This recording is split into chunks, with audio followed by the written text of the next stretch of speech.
नमस्कार दोस्तों, एक बार पुनः आप सभी का बहुत बहुत स्वागत, बहुत बहुत अभिनंदन है।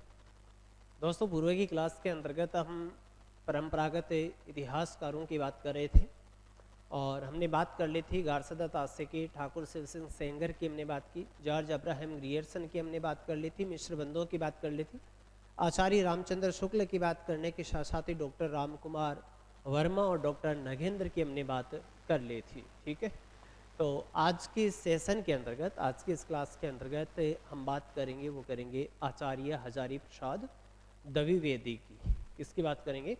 आचार्य हजारी प्रसाद द्विवेदी की बात करेंगे। ध्यान रखिएगा, आचार्य हजारी प्रसाद द्विवेदी ने 3 रचनाएं लिखी है। एक तो लिखी है हिंदी साहित्य उद्भव एवं विकास, हिंदी साहित्य उद्भव एवं विकास 1952 ईस्वी की रचना है। कभी की है?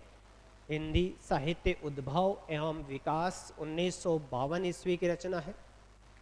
दूसरी है हिंदी साहित्य की भूमिका 1940 ईस्वी की। कभी की है? हिंदी साहित्य की भूमिका 1940 ईस्वी की। और एक इनकी रचना है, वो है हिंदी साहित्य का आदिकाल 1953 ईस्वी की। कभी की है? 1953 ईस्वी की है। विशेष तथ्यों के अंतर्गत एक बात याद रहे, आचार्य हजारी प्रसाद द्विवेदी ने हिंदी का प्रथम कवि अब्दुल रहमान को माना है। किसको माना है? अब्दुल रहमान को माना है। तो ये बात भी आपके ध्यान में रहे, किसको माना है? तो अब्दुल रहमान को माना है। ठीक है, साथ ही साथ इनके द्वारा भी संपूर्ण हिंदी साहित्य इतिहास के विकास क्रम को 4 श्रेणियों में विभाजित किया गया है, जिसमें आदिकाल, भक्तिकाल, रीतिकाल और आधुनिक काल। इन्होंने आदिकाल की जो समय सीमा स्वीकार की है, वो स्वीकार की है 1000 विक्रमी संवत से। कहाँ से स्वीकार की है? 1000 विक्रमी संवत से 1400 विक्रमी संवत। और भक्ति काल की समय सीमा स्वीकार की है 1400 विक्रमी संवत से 1600 विक्रमी संवत तक। और रीति काल की समय सीमा स्वीकार की है, वो स्वीकार की है 1600 विक्रमी संवत से 1800 विक्रमी संवत। और आधुनिक काल की समय सीमा स्वीकार की है, वो की है 1800 विक्रमी संवत से 1952 विक्रमी संवत। ये इनका काल विभाजन रहेगा, जिसके संदर्भ में हम पढ़ेंगे। याद रहे, आचार्य हजारी प्रसाद द्विवेदी का काल विभाजन। साथ ही साथ दोस्तों, विशेष तथ्यों की यदि हम बात करें तो आचार्य हजारी प्रसाद द्विवेदी आचार्य रामचंद्र शुक्ल के प्रबल विरोधी माने जाते हैं। और साथ ही साथ इन्होंने शुक्ल जी की अनेक अवधारणाओं की सटीक व प्रामाणिकता या प्रामाणु के आधार पर सटीक व्याख्या की है, यानी सटीक खंडन किया है। ठीक है, और साथ साथ एक बात और याद रहे कि इन्होंने आदिकाल को विरोधों व व्याघातों का काल कहा है। यानी आदिकाल का जो काल क्रम दिया गया है या आदिकाल जिसे नाम दिया गया है, वो पूर्णतया इन्होंने स्वीकारा है कि ये विरोधों तथा व्याघातों का काल है। और साथ ही साथ एक और आचार्य हजारी प्रसाद द्विवेदी के बाद संबंध में आपको बात याद रखनी है, वो याद रखनी है, इनका एक आलोक पर्व निबंध है। आलोक पर्व निबंध है और 1973 ईस्वी में आलोक पर्व निबंध रचना पर इनको साहित्य अकादमी पुरस्कार से भी नवाजा गया है। साहित्य अकादमी पुरस्कार मिला था। तो ये कथन बहुत अच्छा है आचार्य हजारी प्रसाद द्विवेदी के संदर्भ में कि 1973 ईस्वी में आलोक पर्व निबंध रचना के लिए इन्हें साहित्य अकादमी पुरस्कार प्राप्त हुआ था। चलिए, ये इनका विवरण है, ये इतना सा विवरण है। चलिए, तो बात की इतने हम हेडिंग लगा लीजिए, आचार्य हजारी प्रसाद द्विवेदी।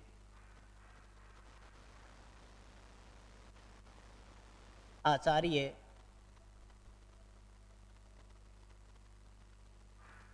हजारी प्रसाद, आचार्य हजारी प्रसाद द्विवेदी, आचार्य हजारी प्रसाद द्विवेदी की हम बात करेंगे। ठीक है, चलिए तो बात कर लीजिए आचार्य हजारी प्रसाद द्विवेदी की। आचार्य हजारी प्रसाद द्विवेदी, नीचे लिखेंगे रचना, कौन कौन सी रचनाएं हैं अभी आपको बताया है। यदि इनकी रचनाओं के संदर्भ में बात करोगे तो पहली तो है हिंदी साहित्य उद्भव एवं विकास। हिंदी साहित्य उद्भव एवं विकास। हिंदी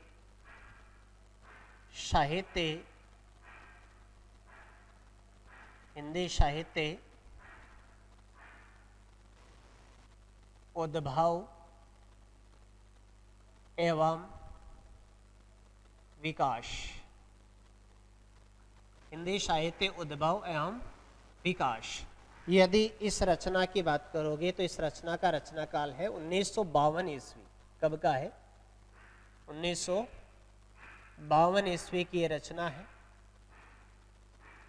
नंबर 2 पर यदि हम बात करें तो दूसरी इनकी जो रचना है, दूसरी रचना हिंदी साहित्य की भूमिका।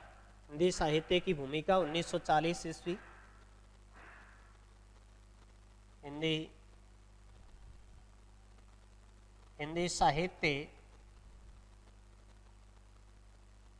साहित्य की भूमिका। हिंदी साहित्य की भूमिका कब की है? 1940 ईस्वी। हिंदी साहित्य की भूमिका। तीसरी रचना की यदि बात करोगे तो वह हिंदी साहित्य का आदिकाल। हिंदी साहित्य का आदिकाल। हिंदी साहित्य का आदिकाल। हिंदी साहित्य का आदिकाल यह रचना है इनकी 1953 ईस्वी की। 1953 ईस्वी की।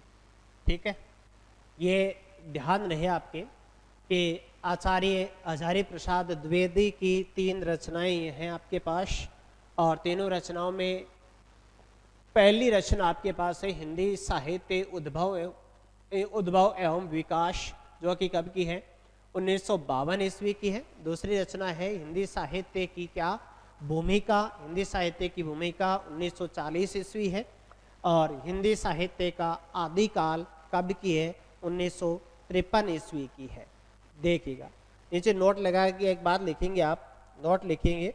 नोट, आचार्य हजारी प्रसाद द्विवेदी ने हिंदी का सर्वप्रथम कवि किसको माना है?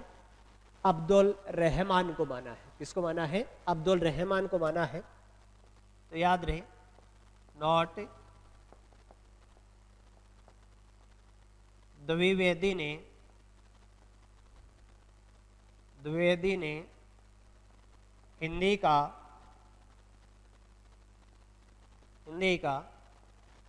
सर्वप्रथम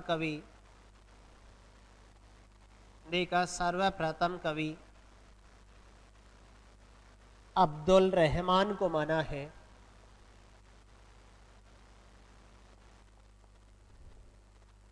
अब्दुल रहमान को माना है। अब्दुल रहमान को माना है। ठीक, इसको माना है, अब्दुल रहमान को माना है। एक बात ये खतन भी याद रख लेना कि आचार्य हजारी प्रसाद द्विवेदी ने हिंदी का प्रथम कवि किससे माना है? तो हिंदी का सर्वप्रथम कवि किसको माना है? अब्दुल रहमान को माना है। ठीक, चलिए आगे हम बात करते हैं इनके द्वारा दिए गए काल विभाजन के संदर्भ में। तो आगे की हेडिंग है आपके पास काल विभाजन।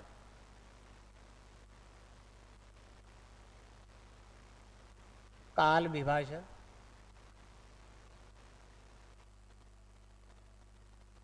देखिएगा, आचार्य हजारी प्रसाद द्विवेदी द्वारा दिए गए काल विभाजन के संदर्भ में यदि हम बात करें तो इन्होंने संपूर्ण हिंदी साहित्य इतिहास को क्या 4 चरणों में या 4 कालों के अंतर्गत क्या किया है? विभाजित किया है।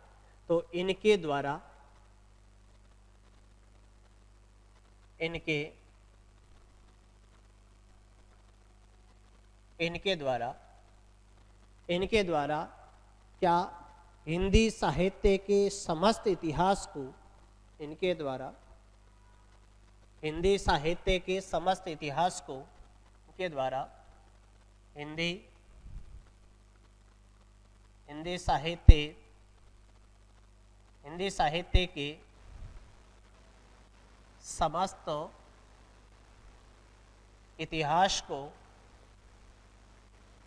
समस्त इतिहास को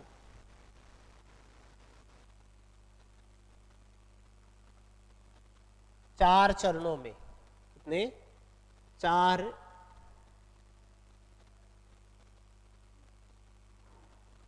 चरणों में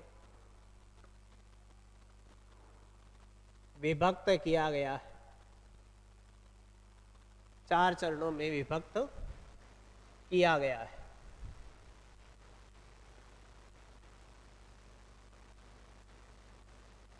चार चरणों में विभक्त किया गया है। ठीक, अब देखिएगा 4 चरणों में विभक्त किया गया है, जिसमें पहला तो है आदिकाल। कौन सा हो गया? आदिकाल। नंबर 2 पर बात करोगे तो है भक्ति काल।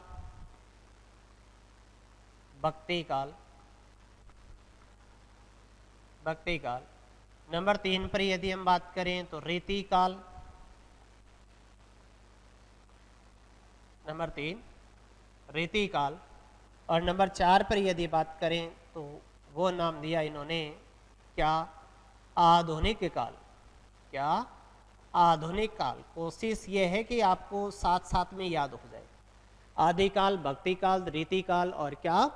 आधुनिक काल।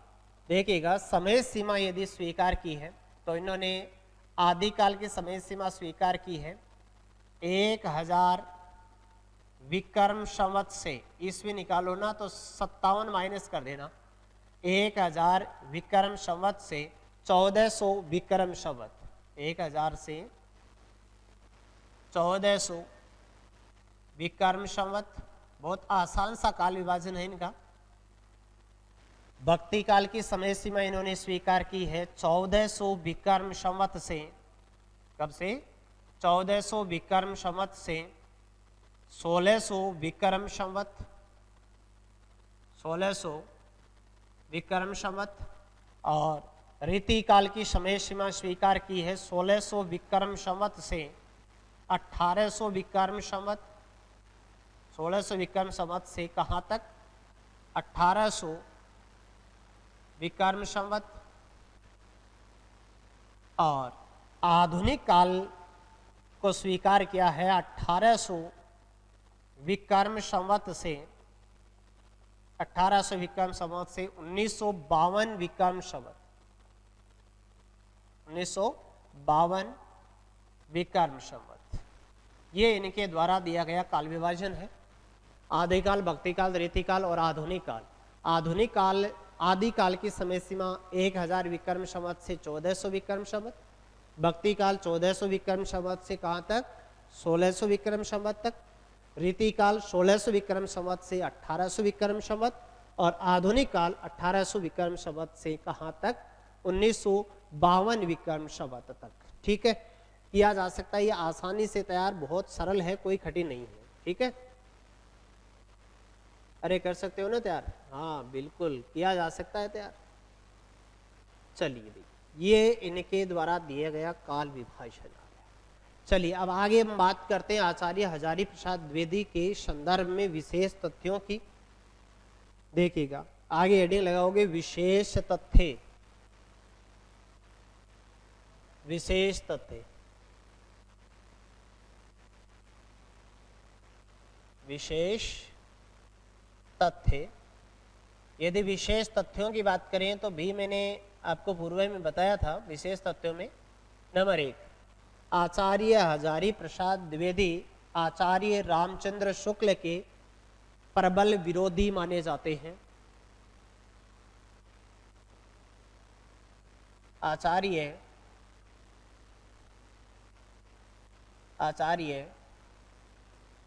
हजारी प्रसाद, आचार्य हजारी प्रसाद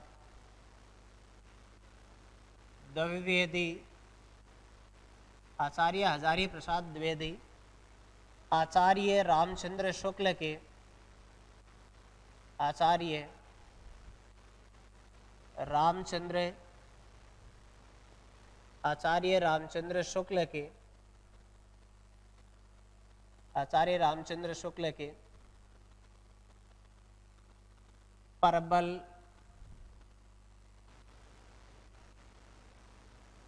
विरोधी, परबल विरोधी माने जाते हैं,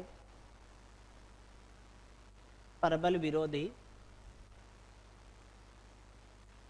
माने जाते हैं,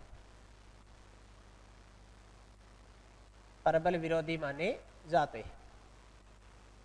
इन्होंने शुक्ल जी की, इन्होंने शुक्ल जी की, इन्होंने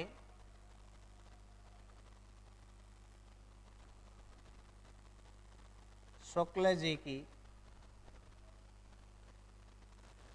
अनेक अवधारणाओं, शुक्ल जी की अनेक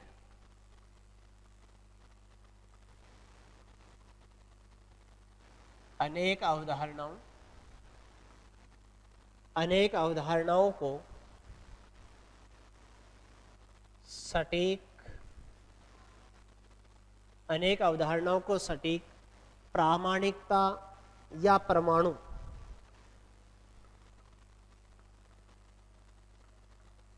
प्रामाणिकता या परमाणु के आधार पर खंडित किया है, के आधार पर, के आधार पर खंडित किया है, खंडित किया है। ठीक, चलिए आगे यदि बात करें तो एक बात आपको ये बताई थी कि इन्होंने आदि काल को विरोधमय व्याघातों का काल कहकर पुकारा है। क्या कहकर के पुकारा है? इन्होंने आदि काल को या हिंदी साहित्य के आदि काल को इन्होंने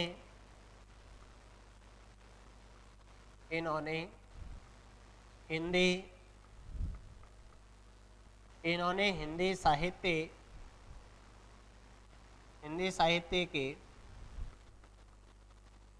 साहित्य के आदि काल, इस साहित्य के आदि काल को विरोधों व व्याघातों, विरोध व व्याघातों का योग कहकर पुकारा है,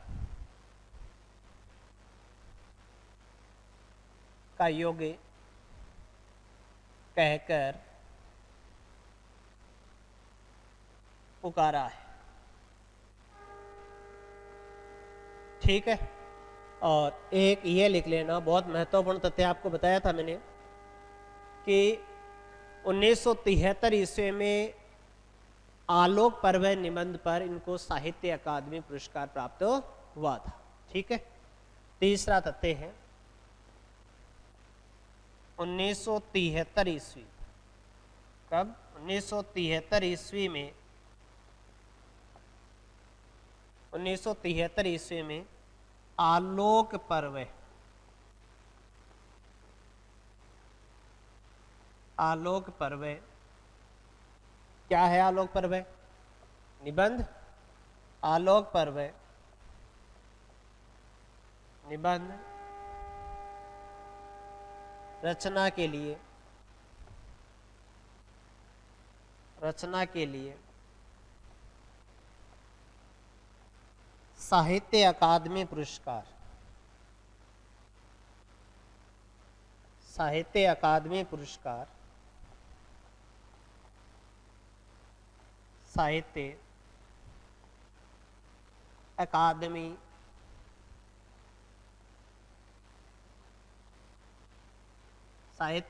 पुरस्कार प्राप्त हुआ।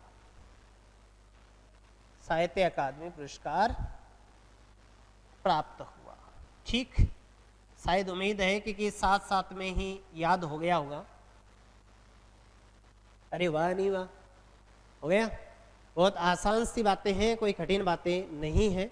देखो क्या बात की है, आचार्य हजारी प्रसाद द्विवेदी, रचनाएं 3 रचनाएं, हिंदी साहित्य उद्भव एवं विकास 1952 ईस्वी, हिंदी साहित्य की भूमिका 1940 ईस्वी और हिंदी साहित्य का आदिकाल 1953 ईस्वी।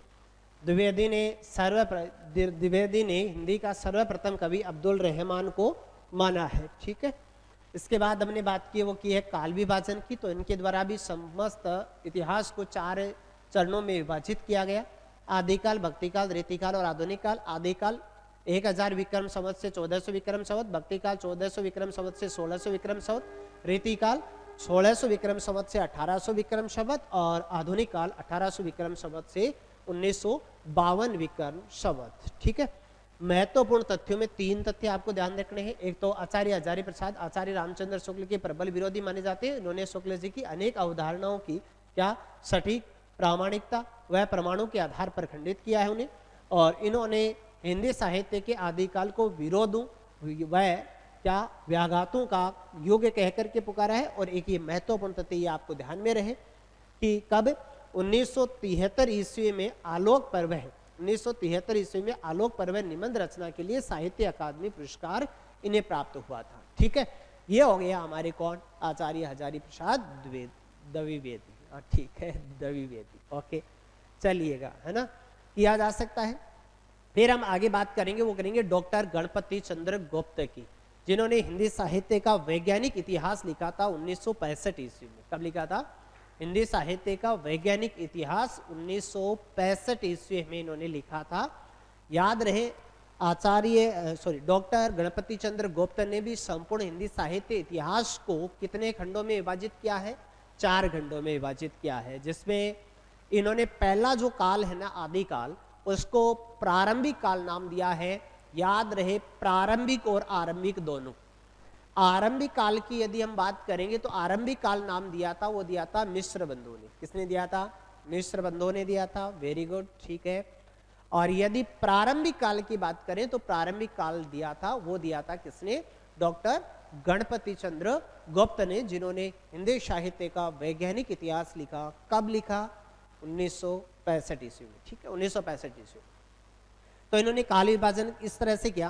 पहला तो दिया इन्होंने प्रारंभिक काल, दूसरा दिया इन्होंने पूर्व मध्य काल, तीसरा दिया उत्तर मध्य काल और चौथा दिया आधुनिक काल। समय सीमा किस प्रकार से स्वीकार की है? इन्होंने प्रारंभिक काल की समय सीमा स्वीकार की है, वो की है 1184 विक्रमी संवत से, 1184 विक्रमी संवत से 1350 विक्रमी संवत। दूसरा आ गया क्या? पूर्व मध्य काल, पूर्व मध्य काल की 1350 विक्रम संवत से 1600 विक्रम संवत।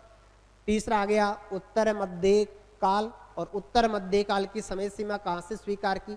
1600 से, कहां से? 1600 से 1857 तक, 1600 से 1857 तक।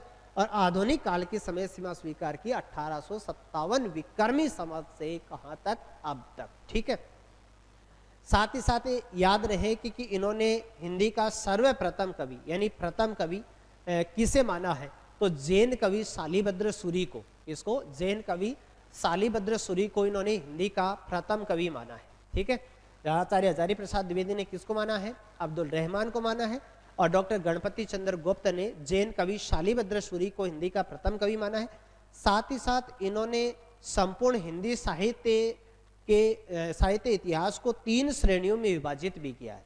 साथ 3 श्रेणियों में विभाजित भी किया है, धर्माश्रित काव्य, राज्याश्रित काव्य और लोकाश्रित काव्य। 3 श्रेणियों में विभाजित किया है। ठीक है, तो याद रहना चाहिए कि इन्होंने संपूर्ण हिंदी साहित्य को 3 श्रेणियों में वर्गीकृत किया है, धर्माश्रित काव्य, राज्याश्रित काव्य और लोकाश्रित काव्य। ठीक है, और एक बात यह और कि श्रृंगार परंपरा है ना, इन्होंने हिंदी काव्य में श्रृंगार परंपरा और महाकवि बिहारी विषय पर 1959 ईस्वी में शोध उपाधि प्राप्त हुई थी। और साहित्य विज्ञान साहित्य का वैज्ञानिक विवेचन साहित्य का वैज्ञानिक विवेचन विषय पर 1965 ईस्वी में डिलीट की उपाधि प्राप्त हुई। ठीक है, तो ये पढ़ेंगे, आगे वाला वो पढ़ेंगे डॉक्टर गणपति चंद्र गुप्त। मैंने एक बार रिवाइज करवा दिया है, फिर आप धीरे धीरे आराम से लिखते जा रहे हैं, लिखते लिखते आपको तैयार हो जाएगा। ठीक है, तो लिख जाइए, तैयार कर लीजिए। चलिए जी, बात करते हैं आगे डॉक्टर गणपति चंद्र गुप्त की, जिन्होंने लिखा है हिंदी साहित्य का वैज्ञानिक इतिहास। कौन? आगे चलिए और हेडिंग लगाइए, कौन? डॉक्टर गणपति चंद्र गुप्त। डॉक्टर गणपति चंद्र गुप्त। बहुत अच्छा कंटेंट आपको मैं अवेलेबल करा रहा हूं। ठीक है, आप इस कंटेंट को आराम से बहुत बढ़िया तरीके से तैयार कर सकते हैं। बहुत धीरे धीरे मैं आपको पढ़ाते जा रहा हूं और धीरे धीरे आप तैयार कर लीजिए, सिलेक्शन हो जाएगा आराम से, कोई दिक्कत वाली बात नहीं है। लेकिन आप में धैर्य और आत्मविश्वास होना चाहिए, जरूरी भी है ये। ठीक है, रचना है हिंदी साहित्य का वैज्ञानिक इतिहास। रचना मैं मेरी ओर से 100% प्रयास कर रहा हूं, तो आपका भी दायित्व बनता है कि आप भी अपनी ओर से 100% मुझे देने की कोशिश करें। यदि आप 100% देते हैं अपना, तो बिल्कुल आराम से आपका सिलेक्शन हो जाएगा, कोई नहीं रोकेगा। ठीक है, लेकिन ईमानदारी से आपको प्रयास करना है। हिंदी साहित्य का वैज्ञानिक इतिहास, हिंदी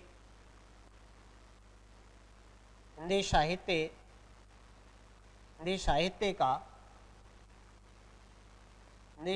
का वैज्ञानिक इतिहास। हिंदी साहित्य का वैज्ञानिक इतिहास कब का है? 1965 ईस्वी का। कब का है? 1965 ईस्वी। 1965 ईस्वी हिंदी साहित्य का वैज्ञानिक इतिहास।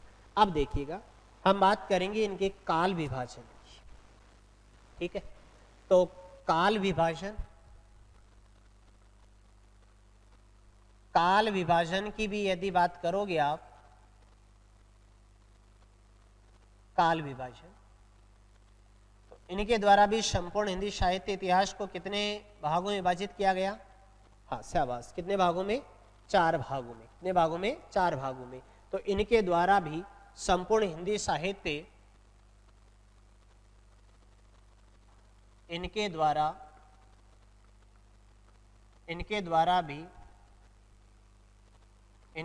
भी संपूर्ण हिंदी साहित्य, इनके द्वारा भी संपूर्ण हिंदी साहित्य को निम्नानुसार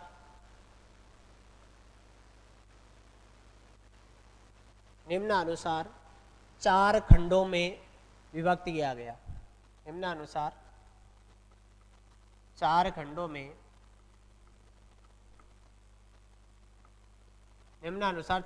में विभक्त किया गया है।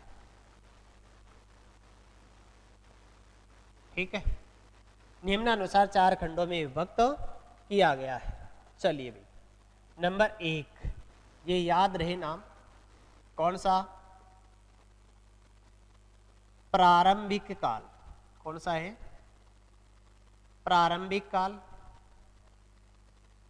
नंबर 2 पर बात करोगे तो क्या है? पूर्व मध्य काल। पूर्व मध्य काल। नंबर 3 पर बात करें तो क्या है? उत्तर मध्य काल। उत्तर मध्य काल। और नंबर 4 पर बात करोगे तो वह है कौन सा? आधुनिक काल। आधुनिक काल। आनंद आ रहा है ना पढ़ने का? आना भी चाहिए, आनंद ही नहीं, साथ साथ में तैयार भी करना है, साथ साथ में याद हो जाना चाहिए, कभी भी पूछ सकता हूँ, ध्यान रखना।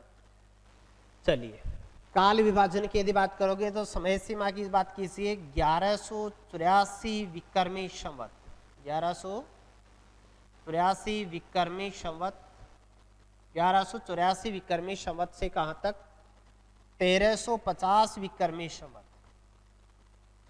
1350 विक्रम संवत।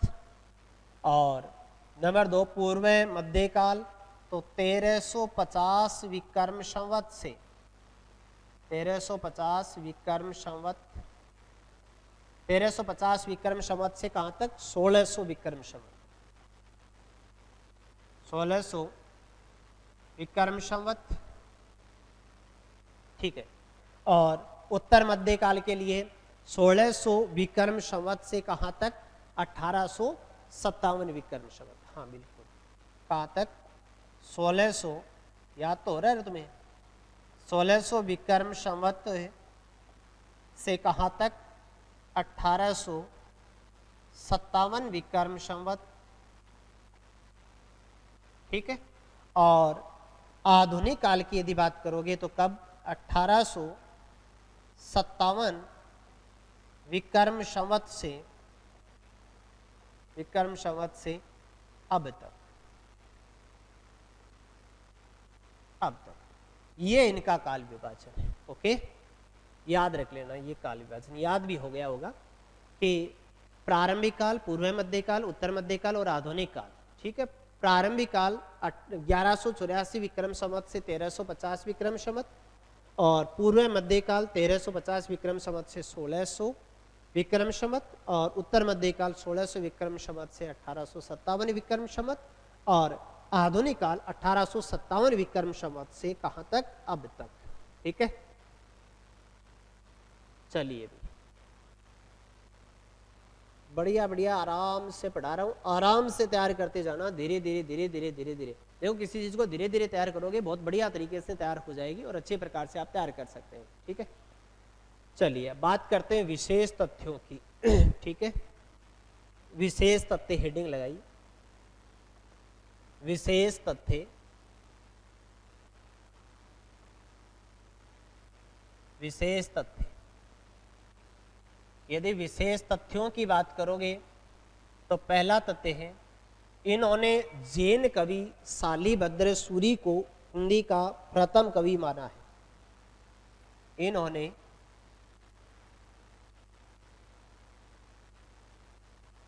नंबर 1, इन्होंने जैन कवि, इन्होंने जैन कवि शालिभद्र सूरी, जैन कवि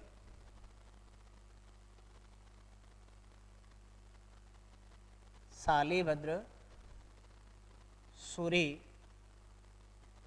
जैन कवि शालिभद्र सूरी, शालिभद्र सूरी को,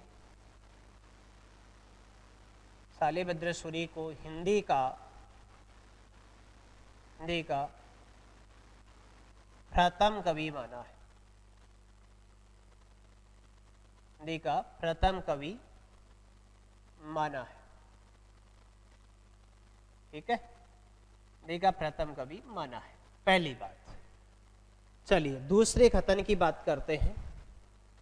दूसरा कथन, इन्होंने संपूर्ण हिंदी साहित्य इतिहास को या हिंदी साहित्य को 3 श्रेणियों में वर्गीकृत किया है। इन्होंने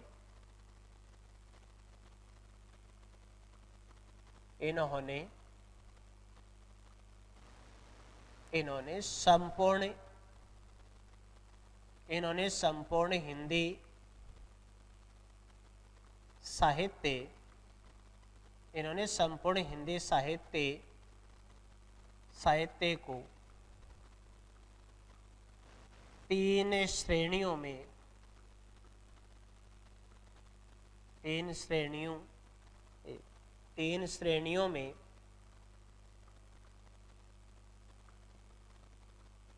वर्गीकृत किया है, वर्गीकृत किया है। 3 श्रेणियों में वर्गीकृत किया है। देखिएगा 3 श्रेणियां कौन कौन सी बनाई है। नंबर 1 धर्माश्रित काव्य, जो धर्म पर आश्रित है, धर्माश्रित काव्य। नंबर 2 पर राज्य आश्रित काव्य,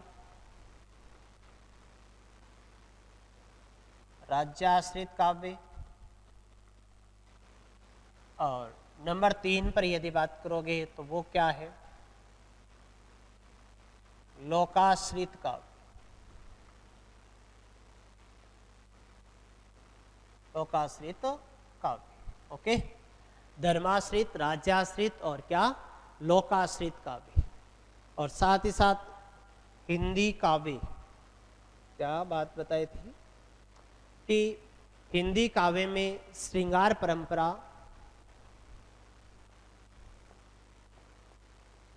हिंदी काव्य में, हिंदी काव्य में श्रृंगार परंपरा, हिंदी काव्य में श्रृंगार परंपरा व महाकवि बिहारी, महाकवि बिहारी विषय पर, महाकवि बिहारी विषय पर कब, 1959 ईस्वी में, 1959 ईस्वी में सौद उपाधि प्राप्त हुई। ईस्वी में सौद उपाधि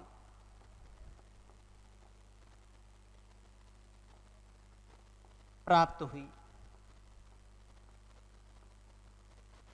सौद उपाधि प्राप्त हुई थी। ठीक है, हुई। चलिए एक हतन की ओर बात करें।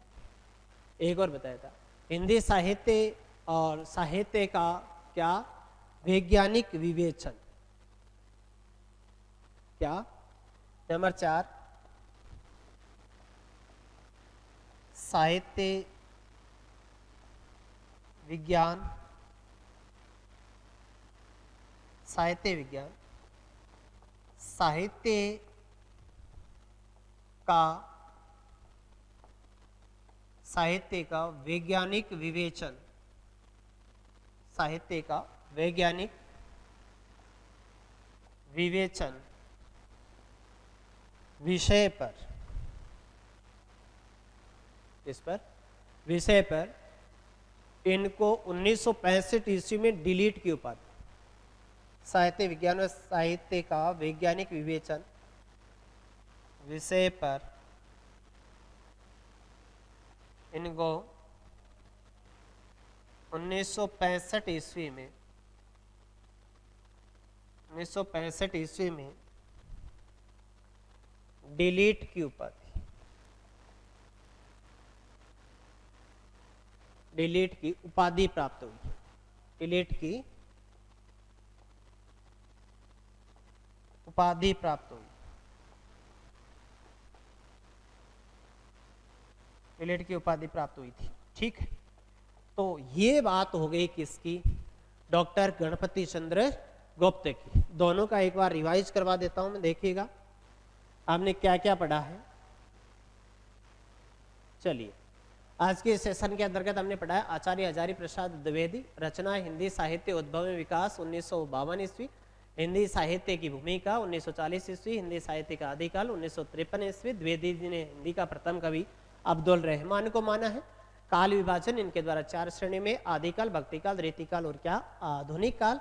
आदिकाल 1000 विक्रमी संवत से 1400 विक्रमी संवत, भक्तिकाल 1400 विक्रमी संवत से 1600 विक्रमी संवत, रीतिकाल 1600 विक्रम संवत से 1800 विक्रम संवत और आधुनिक काल 1800 विक्रम संवत से कहाँ तक, 1952 विक्रम संवत। और विशेष तथ्यों की हमने बात की है कि आचार्य हजारी प्रसाद द्विवेदी आचार्य रामचंद्र शुक्ल के प्रबल विरोधी माने जाते हैं। इन्होंने शुक्ल जी की अनेक अवधारणाओं की सटीक प्रामाणिकता या प्रमाणों के आधार पर खंडित किया है और इन्होंने हिंदी साहित्य के आदिकाल को विरोध व व्याघातों का योग्य कह करके पुकारा है। 1973 ईस्वी में आलोक प्रभय निबंध रचना के लिए साहित्य अकादमी पुरस्कार प्राप्त हुआ। और इसके बाद हमने बात की है डॉक्टर गणपति चंद्र गुप्त की, जिन्होंने लिखा हिंदी साहित्य का वैज्ञानिक इतिहास। कब लिखा? 1965 ईस्वी में। काल विभाजन 4 भागों में है, प्रारंभिक काल, पूर्व मध्यकाल, उत्तर मध्यकाल और क्या? आधुनिक काल। ठीक है, प्रारंभिक काल 1184 विक्रम संवत से 1350 विक्रम संवत, पूर्व मध्यकाल 1350 विक्रम संवत से 1600 विक्रम संवत, उत्तर मध्यकाल 1600 विक्रम संवत से 1857 विक्रम संवत और आधुनिक काल 1857 विक्रम संवत से अब तक।